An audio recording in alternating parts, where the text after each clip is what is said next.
Tantra means extreme discipline. It's not unbridled promiscuity. Learning to use your body and your mind like you would use some other outside instrument. This is a tremendous gift that Agastya Muni offered, that he established a tantric process 100% rooted in the body, nothing outside.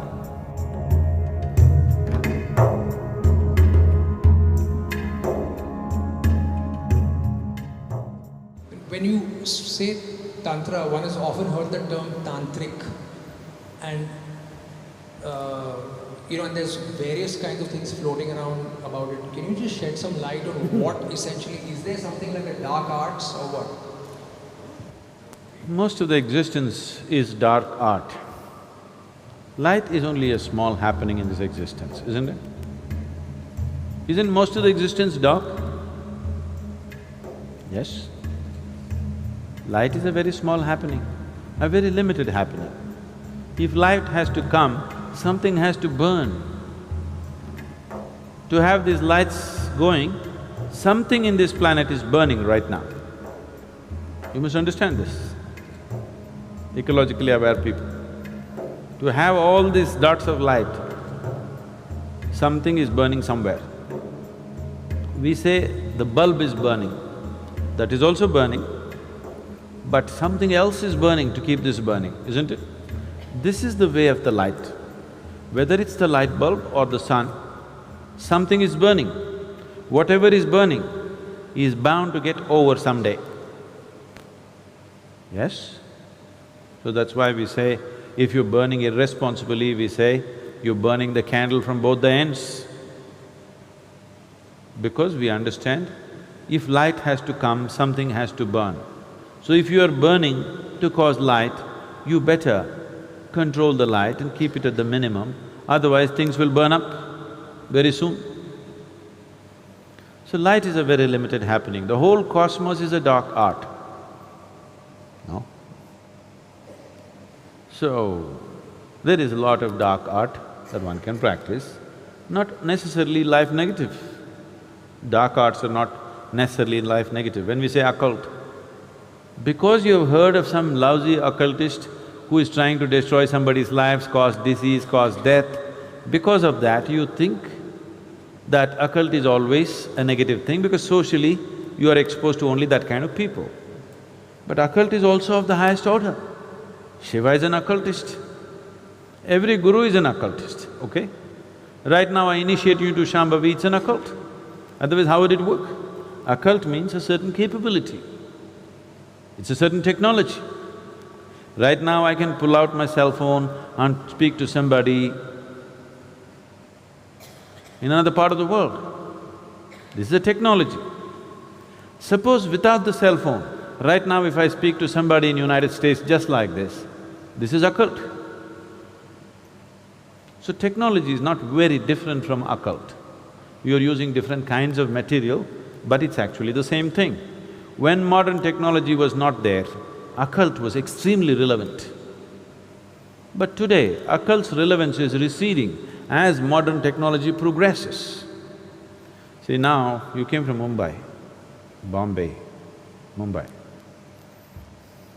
I'm getting it right in your head so that you don't get into trouble.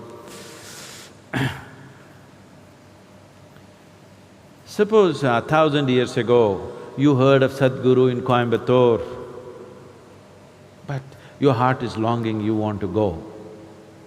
But Mumbai to Coimbatore walking and coming, not a simple journey. If you venture, you don't know whether you'll again go back to Mumbai or not. You don't know what to expect on the way, you may never make it. So, you sit in Mumbai and, oh Sadhguru, please reach out to me, I cannot come, please. Now if I felt like doing something to Atul, who's in Mumbai and incapable of coming to Coimbatore, then maybe I want to initiate him into Shambhavi in Mumbai. But Atul's mind runs all over the place. He sits down and he feels something, then he thinks, oh, maybe I'm just imagining nonsense. His wife tells him, you going crazy, man? Somebody that you've not seen is doing something, you shut up and go back to work. He's beginning to feel something, but his logic, his reason, the family tells him, don't be stupid.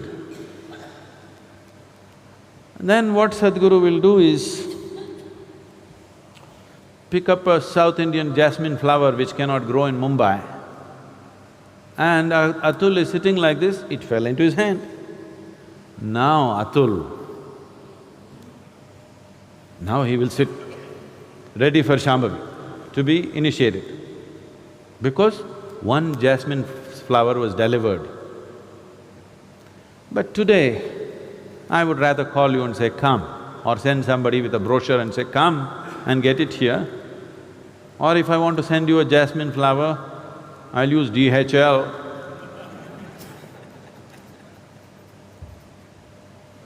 So modern technology is making occult obsolete, but I want you to look back 1,000 years ago, just see the immense value of occult. Yes? 1,000 years ago, just imagine you were in Mumbai and I'm still in Coimbatore, you wanted something from me. Imagine the value of occult, isn't it? So, today the value has receded, so all kinds of charlatans are doing all kinds of nonsense. Occult need not necessarily mean negative. Now, the English word occult doesn't clearly specify what is it that they're calling as occult. Recently, someone asked me a question in the Samyama, I think. It seems some guru. He said, Tantra is just a way of getting over what? Obsessions. Just getting over obsessions. This is nonsense. We need to, unfortunately, today, redefine the word Tantra, because it's been distorted by people. First, let's understand this. The word Tantra means a technique or a technology. But because the Tantra that you're hearing of is a rebound from the American coast, you think Tantra means unbridled promiscuity. No, Tantra means extreme discipline. It's not unbridled promiscuity, it's extreme discipline. Learning to use your body and your mind like you would use some other outside instrument. Like how you would use your computer or a screwdriver. Like that, you learn to use your body and your mind. It takes enormous discipline, not promiscuity, not looseness.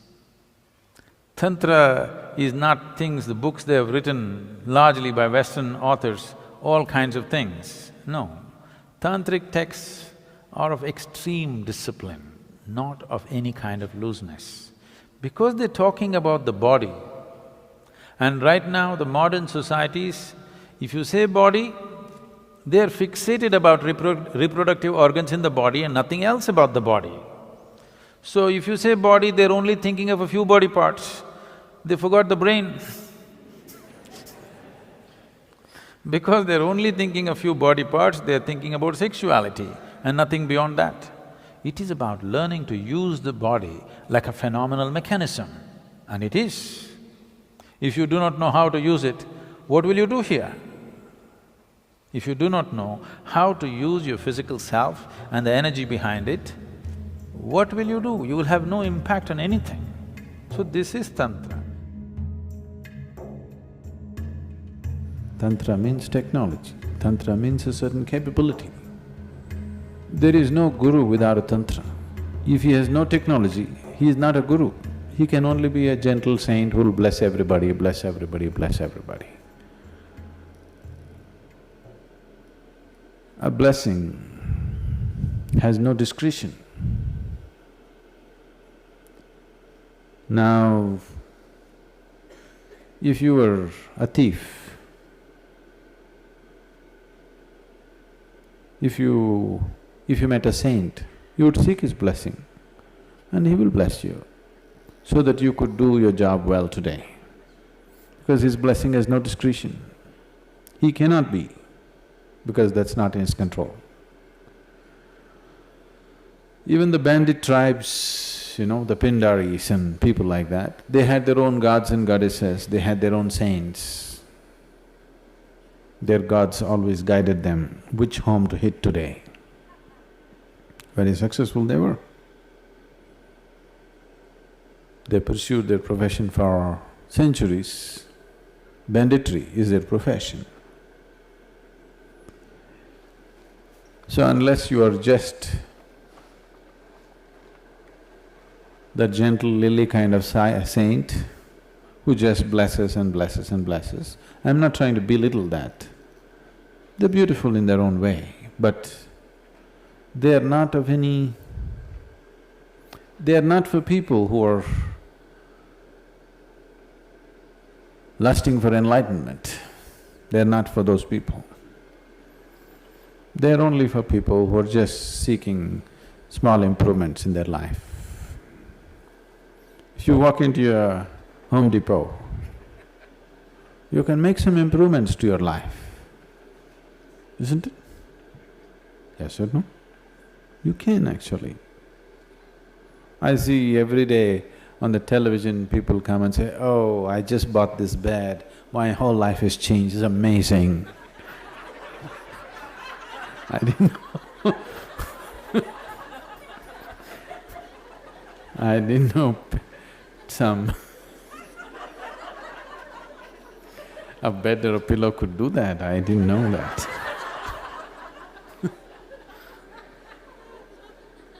Have you seen this? My whole life has changed completely. So, if you walk into the Home Depot and walk out with something that you didn't have, you could change your life a little bit. Life-changing, the word life-changing, how much of it changes subject to so many things. What has changed is subject to many things, isn't it? Suppose you're cold right now, you didn't have a jacket like me, and you got one. It's life-changing right now, isn't it? Isn't it so? So is that what we're talking about? If that is so, it is fine, blessing and blessing and blessing. But if you're talking about spiritual growth, reaching to your ultimate nature, what is a guru without a capability? You can't call him a guru. So capability means a certain ability to do things which people cannot do for themselves. So if there is…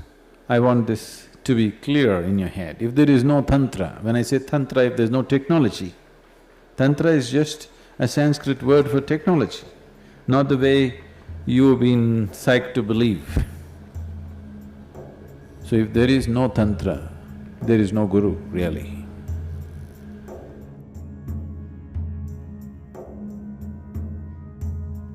Because guru means you have to roll up your sleeves and it's a mechanic's job. You got to fix things. To fix things you must know what's what. You must have some technology in your hand, and that is Tantra. Is there Tantra in Isha? Very much. All across the board, various kinds. But the significance of yoga is that it is not ritualistic. There are two dimensions of Tantra. One is you use outside material and stuff to do things, which is ritualistic in nature. The yogic Tantra is such that you use only your physical body and the energy system. You don't need any other material. So these two loosely have been classified as right-hand path and left-hand path. Left-hand path use outside material, right-hand path does not use any material, just uses the body itself. Largely, this is yogic Tantra, largely just what we do within ourselves. This is a tremendous gift that Agastya Muni offered. that he established a tantric process 100% rooted in the body, nothing outside. Not one grain of rice or sand is being used to perform all the different dimensions of Tantra, everything internalized within the system. This is his gift to us. This is one of the greatest things. In terms of human mechanism, this is one of the greatest things that's been ever offered to us from any source. This is his offering.